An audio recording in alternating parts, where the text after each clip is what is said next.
سوال ہے کہ اگر کوئی شخص جنبی ہو اور سحری کے وقت اٹھے اور وقت کم ہو تو پہلے غسل کرنا ضروری ہے یا سحری مکمل کر لے اس کے بعد غسل کر لے؟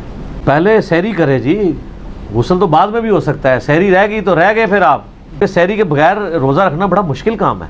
بخاری و مسلم میں حدیث ہے، اما عائشہ کہتی ہیں کہ نبی علیہ السلام جب جنبی ہوتے اور احتلام کی وجہ سے نہیں ہوتے تھے، یعنی وہ یہ کہنا چاہ رہی تھی میاں بیوی کے تعلق کی وجہ سے، تو آپ علیہ السلام بسا اوقات طلوع فجر کے وقت اٹھتے اور آپ روزہ رکھ لیا کرتے تھے. طلوع فجر کا مطلب ہے صبح صادق ختم ہو چکا ہے، تو آپ سحری بھی کھا سکتے ہیں. بخاری مسلم میں آتا ہے حضرت ابو ہریرہ تو یہ فتویٰ 30 سال تک دیتے تھے حضور کی وفات کے بعد صلی اللہ علیہ وآلہ وسلم کہ جس پہ غسل فرض ہو وہ روزہ نہیں رکھ سکتا. اما عائشہ تک یہ مسئلہ پوچھا تو آپ نے کہا کہ ابو ہریرہ نے کہاں سے مسئلہ نکالا ہے.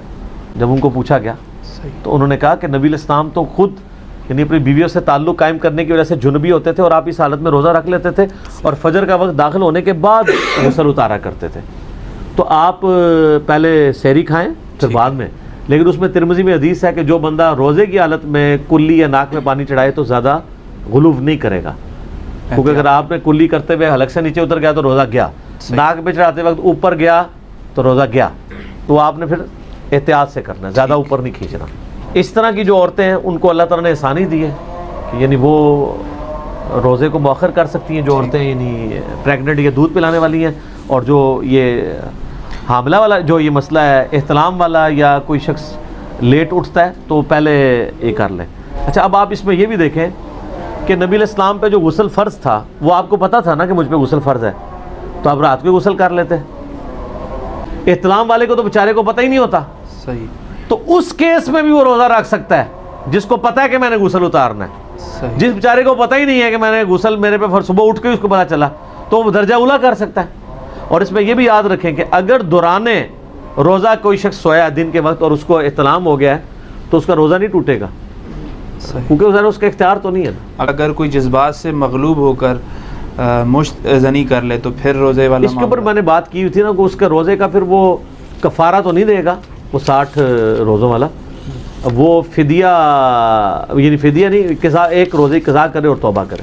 روزہ اس کا بارہ ٹوٹ گیا. اگر کسی نے اس طرح غلط کام کیا تو اس کا روزہ گیا، روزہ ٹوٹ گیا.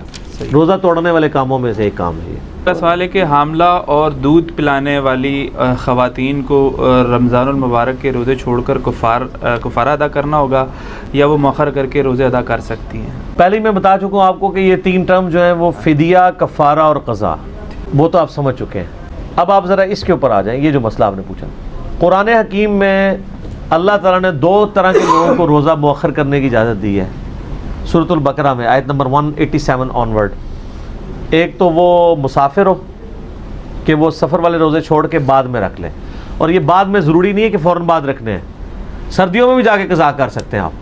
اس میں یہ نہیں ہے کہ جی گرمیوں کا روزہ ہے تو گرمیوں میں قضا ہوگا، یہ آپ کو اللہ نے فیسلٹی دی ہے. صحیح بخاری مسلم میں آتا ہے، اما عائشہ کہتی ہیں میرے جو مینسز کے روزے چھوٹتے تھے نا رمضان کے، وہ میں اگلے سال شعبان میں ان کی قضا دیا کرتی تھی.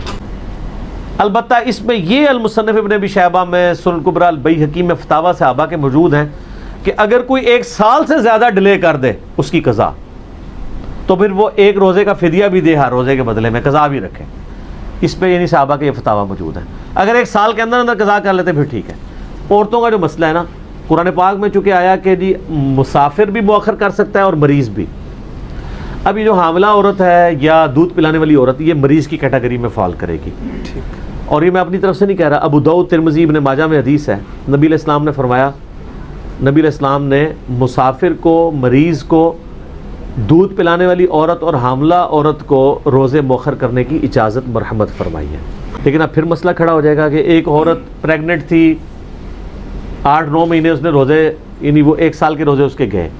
اب 2 سال دودھ پلانا ہے، 2 سال کے اگلے روزے گئے، پھر وہ پریگننٹ ہو گئی، پھر 1 سال کے روزے گئے، پھر 2 سال دودھ پلانا ہے. یوں کرتے ہوئے 5-6 سال، کئی 8-9 سال تک عورتیں اس تکلیف سے گزرتی ہیں. تو وہ پھر 9 سال کی قضا کون دے گا؟ وہ پھر اکٹھا فدیہ ہی دے دیں، معافی ہو جائے گی. لا یکلف اللہ نفسا الا وسعہا. اللہ تعالیٰ کسی جان پر اس کی جان سے بڑھ کے بوجھ نہیں ڈالتا. اور اگر وہ قضا کر سکتی ہے کرے، ضرور کرے، ٹھیک کرے، بہت اچھی بات ہے.